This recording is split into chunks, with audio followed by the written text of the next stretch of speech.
Hi ಎಲ್ರಿಗೂ ನಮಸ್ಕಾರ. Welcome back to my YouTube channel.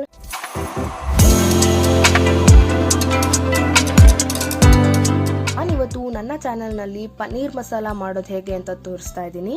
ಮೊದಲನೇದಾಗಿ ಒಂದು ಪ್ಯಾನನ್ನು ಇಟ್ಕೊಂಡು ಪ್ಯಾನಲ್ಲಿ ಸ್ವಲ್ಪ ತುಪ್ಪ ಹಾಗೂ ಸ್ವಲ್ಪ ಎಣ್ಣೆಯನ್ನು ಹಾಕೊಳ್ಳೋಣ. ತುಪ್ಪ ಮತ್ತು ಎಣ್ಣೆ ಎರಡು ಕಾದ ನಂತರ ಕ್ಯೂಬ್ ಶೇಪಲ್ಲಿ ಕಟ್ ಮಾಡಿ ಇಟ್ಕೊಂಡಿರುವಂತಹ ಪನ್ನೀರನ್ನು ಹಾಕೊಳ್ಳೋಣ. ಪನ್ನೀರ್ನ ಜೊತೆಗೆ ಸ್ವಲ್ಪ ಉಪ್ಪು ಹಾಗೂ ಖಾರದ ಪುಡಿಯನ್ನು ಹಾಕಿ ಫ್ರೈ ಮಾಡ್ಕೊಳ್ಳೋಣ. ಯಾಕೆ ನಾವು ಫಸ್ಟ್ ಸ್ಟೆಪ್ಪಲ್ಲಿ ಉಪ್ಪು ಮತ್ತು ಖಾರನ ಹಾಕಿ ಪನ್ನೀರನ್ನು ಫ್ರೈ ಮಾಡ್ಕೋಬೇಕು ಅಂತಂದರೆ, ಒಂದು ನಮಗೆ ರಾ ಸ್ಮೆಲ್ ಹೋಗುತ್ತೆ, ಹಾಗೆ ಹಸಿ ಹಸಿ ಅನ್ನೋ ಫೀಲ್ ಆಗಲ್ಲ. ತಿನ್ನಬೇಕಾದ್ರೆ ತುಂಬಾ ಟೇಸ್ಟಿಯಾಗಿರುತ್ತೆ. ಪನ್ನೀರಲ್ಲಿ ಉಪ್ಪು ಮತ್ತು ಖಾರ ತುಂಬ ಚೆನ್ನಾಗಿ ಸೇರ್ಕೊಂಡಿರುತ್ತೆ. ಹಾಗಾಗಿ ನಾವು ಮೊದಲನೇದಾಗಿಯೇ ಫಸ್ಟ್ ಸ್ಟೆಪ್ಪಲ್ಲೇ ಉಪ್ಪು ಖಾರನ ಹಾಕಿ ಪನ್ನೀರನ್ನು ಈ ರೀತಿಯಾಗಿ ಫ್ರೈ ಮಾಡ್ಕೋಬೇಕು. ಆಗ ತುಂಬಾ ರುಚಿಯಾಗಿರುತ್ತೆ ಪನ್ನೀರ್. ಸೊ ಹಾಗಾಗಿ ಈ ಥರ ಒಂದು ಫ್ರೈಯನ್ನು ಮಾಡ್ಕೊಳ್ಳೋಣ. ಇದಾದಮೇಲೆ ರುಬ್ಕೊಳ್ಳೋಕ್ಕೆ ಶುಂಠಿ, ಬೆಳ್ಳುಳ್ಳಿ ಹಾಗೂ ಗೋಡಂಬಿ, ಟೊಮ್ಯಾಟೊ ಹಾಗೂ 3 ಹಸಿರು ಮೆಣಸಿನ್ಕಾಯಿನ ತೊಗೊಂಡಿದ್ದೀನಿ. ಈಗ ಇದನ್ನು ಆಯಿಲಲ್ಲಿ ಫ್ರೈ ಮಾಡೋಣ. ಬಾಣಲಿಯಲ್ಲಿ ಸ್ವಲ್ಪ ಆಯಿಲ್ ಹಾಕ್ಕೊಂಡು ಇದಕ್ಕೆ ನಾವು ನೆಕ್ಸ್ಟ್ ಸ್ಪೈಸಸ್ನ ಹಾಕ್ಕೊಳ್ಳೋಣ. ಸ್ಪೈಸಸಲ್ಲಿ ಸೋಂಪು, ಚಕ್ಕೆ, ಲವಂಗ ಹಾಕ್ಕೊಂಡು ಫ್ರೈ ಮಾಡ್ಕೊಳ್ಳೋಣ. ಹಾಗೆ ನೆಕ್ಸ್ಟ್ ನಾವು ಇದಕ್ಕೆ ಬೆಳ್ಳುಳ್ಳಿ ಹಾಗೂ ಶುಂಠಿಯನ್ನು ಹಾಕ್ಕೊಂಡು ಫ್ರೈ ಮಾಡ್ಕೊಳ್ಳೋಣ. ನಾವಿದಕ್ಕೆ ಶುಂಠಿ ಬೆಳ್ಳುಳ್ಳಿ ಪೇಸ್ಟ್ ಕೂಡ ಯೂಸ್ ಮಾಡಬಹುದು, ಆದರೆ ನನ್ನ ಪೇಸ್ಟ್ ರೆಡಿ ಇರಲಿಲ್ಲ. ಹಾಗಾಗಿ ನಾನು ರುಬ್ಕೊಳ್ಳೋದಕ್ಕೇ ಶುಂಠಿ ಬೆಳ್ಳುಳ್ಳಿನ ಹಾಕ್ಕೋಬೇಕು ಅಂತ ಇಲ್ಲಿ ಆಯಿಲಲ್ಲಿ ಮೊದಲಿಗೆ ಫ್ರೈ ಮಾಡ್ತಾ ಇದ್ದೀನಿ. ಯಾಕೆ ಅಂತಂದರೆ ಶುಂಠಿ ಬೆಳ್ಳುಳ್ಳಿಯಲ್ಲಿ ಕೂಡ ರಾ ಸ್ಮೆಲ್ ಹೋಗಬೇಕು. ಆ್ಯಂಡ್ ನೆಕ್ಸ್ಟ್ ನಾನಿಲ್ಲಿ ಹಸಿರು ಮೆಣಸಿನ್ಕಾಯಿ ಹಾಕ್ಕೊಂಡು ಫ್ರೈ ಮಾಡ್ತಿದ್ದೀನಿ. ಹಸಿರು ಮೆಣಸಿನ್ಕಾಯಿ ಕೂಡ ಫ್ರೈ ಆದಮೇಲೆ ನಾನು ಇದಕ್ಕೆ ನೆಕ್ಸ್ಟು ಗೋಡಂಬಿ ಹಾಕ್ಕೊಳ್ತಾ ಇದ್ದೀನಿ. ಇಲ್ಲಿ ನಾನು 20ರಿಂದ 25 ಗೋಡಂಬಿಯನ್ನು ಯೂಸ್ ಮಾಡ್ತಿದ್ದೀನಿ. ಗೋಡಂಬಿ ಕೂಡ ಒಂದು ಒಳ್ಳೆ ತುಂಬ ಟೇಸ್ಟ್ ಕೊಡುತ್ತೆ. ಸೊ ಹಾಗಾಗಿ ನಾನು ಇಲ್ಲಿ 20 ಗೋಡಂಬಿಯನ್ನು ಬಳಸಿದ್ದೀನಿ. ಹಾಗೆ ನೆಕ್ಸ್ಟ್ ನಾವು ಟೊಮ್ಯಾಟೋವನ್ನು ಹಾಕ್ಕೊಳ್ಳೋಣ. ಟೊಮೊಟೊ ಕೂಡ ನಾವು ತುಂಬಾ ಫ್ರೈ ಮಾಡಬೇಕು. ಯಾಕೆ ಅಂತ ಅಂದರೆ ಟೊಮೊಟೊ ಅಲ್ಲಿ ತುಂಬಾ ಹಸಿ ಅಂಶ ಇರುತ್ತೆ. ಸೊ ಅದೆಲ್ಲ ನಮಗೆ ನೀರಂಶ, ಹಸಿ ಅಂಶ ಹೋಗಬೇಕು.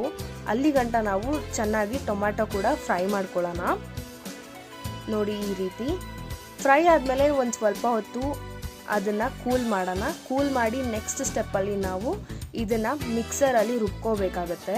ಸೊ ಕೂಲ್ ಆದಮೇಲೆ ನೆಕ್ಸ್ಟ್ ನಾವು ಇದನ್ನು ಮಿಕ್ಸರಲ್ಲಿ ಶಿಫ್ಟ್ ಮಾಡ್ಕೊಳ್ಳೋಣ. ನೋಡಿ ಹೀಗೆ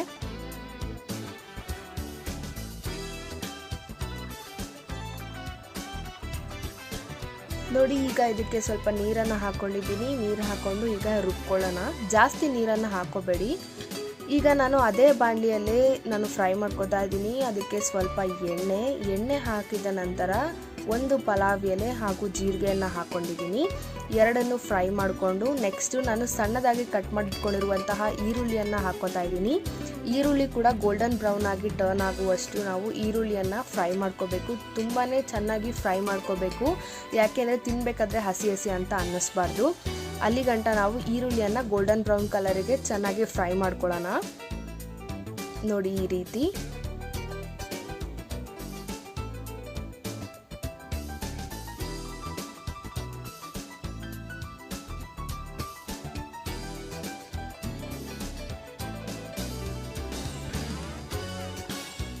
ನೋಡಿ ಈರುಳ್ಳಿ ಈಗ ಚೆನ್ನಾಗಿ ಫ್ರೈ ಆಗಿದೆ. ಈಗ ನಾವು ಇದಕ್ಕೆ ರುಬ್ಬಿದಂತಹ ಮಿಶ್ರಣ ಹಾಕ್ಕೊಳ್ಳೋಣ. ತುಂಬ ಫೈನ್ ಪೇಸ್ಟಾಗಿ ನಾವು ಅದನ್ನು ಗ್ರೈಂಡ್ ಮಾಡ್ಕೊಂಡಿದ್ದೀವಿ. ಮತ್ತು ಸ್ವಲ್ಪ ಮಿಕ್ಸಲ್ಲಿ ಇರೋದನ್ನೆಲ್ಲ ತೊಳೆದು ಸ್ವಲ್ಪ ನೀರು ಹಾಕೋತಾ ಇದ್ದೀನಿ. ಈಗ ಆನಿಯನ್ ಜೊತೆ ಚೆನ್ನಾಗಿ ಮಿಕ್ಸ್ ಮಾಡ್ಕೋಬೇಕು. ಯಾಕೆ ಅಂತಂದರೆ ಎಲ್ಲ ಮಸಾಲ ಆನಿಯನ್ ಕೂಡ ಇಟ್ಕೋಬೇಕು. ಸೊ ಹಂಗಾಗಿ ಚೆನ್ನಾಗಿ ಮಿಕ್ಸ್ ಮಾಡ್ಕೊಳ್ಳೋಣ. ನೋಡಿ ಈ ರೀತಿ.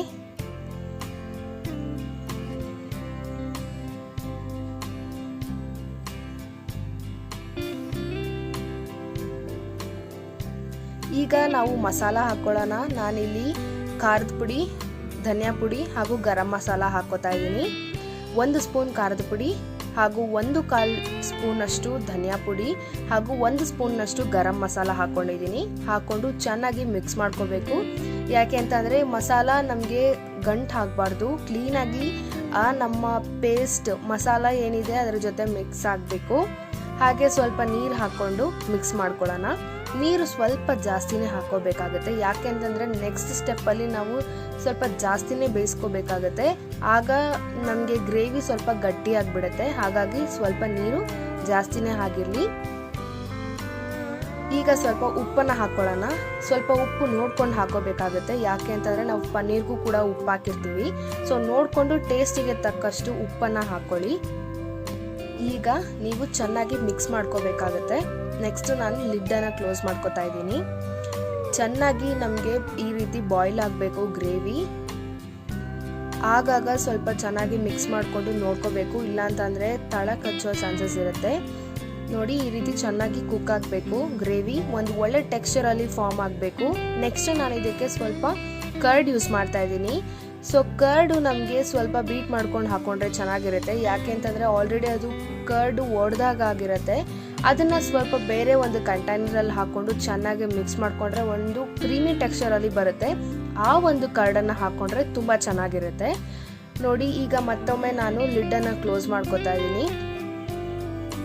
ನೋಡಿ, ಈ ರೀತಿ ಆಯಿಲ್ ಎಲ್ಲ ಸಪ್ರೇಟ್ ಆಗ್ತಾ ಇದೆ, ಅಂದರೆ ಇದು ಒಂದು ಒಳ್ಳೆ ಟೇಸ್ಟಿಗೆ ಒಂದು ಒಳ್ಳೆ ಫಾರ್ಮಲ್ಲಿ ಕುಕ್ ಆಗಿದೆ. ಈಗ ನಾವಿದಕ್ಕೆ ಪನ್ನೀರನ್ನು ಹಾಕ್ಕೊಳ್ಳೋಣ. ಆಲ್ರೆಡಿ ಫ್ರೈ ಮಾಡಿದ್ದೀನಿ. ಸೊ ಆ ಪನ್ನೀರನ್ನು ಹಾಕಿ ಮಿಕ್ಸ್ ಮಾಡ್ಕೊತಾ ಇದ್ದೀನಿ. ಈಗ ಪನ್ನೀರಿಗೆ ಒಂದು ಒಳ್ಳೆ ಟೇಸ್ಟ್ ಕೂಡ ಬರುತ್ತೆ. ಆ ಮಸಾಲ ಕೂಡ ಚೆನ್ನಾಗಿ ರೆಡಿ ಆಗಿದೆ ಗ್ರೇವಿ. ಹಾಗೆ ಪನ್ನೀರ್ಗೂ ಕೂಡ ನಾವು ಫಸ್ಟ್ ಸ್ಟೆಪ್ಪಲ್ಲೇ ಉಪ್ಪು ಮತ್ತು ಖಾರನ ಹಾಕಿ ಚೆನ್ನಾಗಿ ಫ್ರೈ ಮಾಡಿದ್ದೀವಿ.